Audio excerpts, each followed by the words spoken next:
আজ আমাদের পাড়ার রবীন্দ্র নজরুল সন্ধ্যা। এরকম সুন্দর সন্ধ্যাগুলি আমাদের সবারই ছোটবেলার অনেক স্মৃতিকে জাগিয়ে তোলে। আমাদের সবারই হয়তো প্রথম মঞ্চ পাড়ার এরকম অনুষ্ঠানগুলি। বাবুও এখানে রেডি হয়ে চলে এসেছে গান করবে বলে, আর আমরা সবাই এই যে এখানে বসে অনুষ্ঠান দেখছি।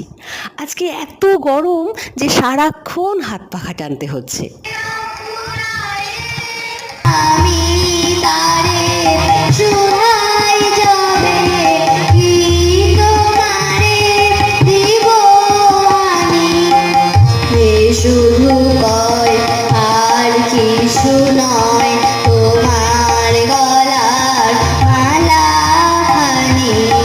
আরও অনেক নাচ গান আবৃত্তি নৃত্যনাট্যের মধ্যে দিয়ে একটি সুন্দর সন্ধ্যা কাটালাম।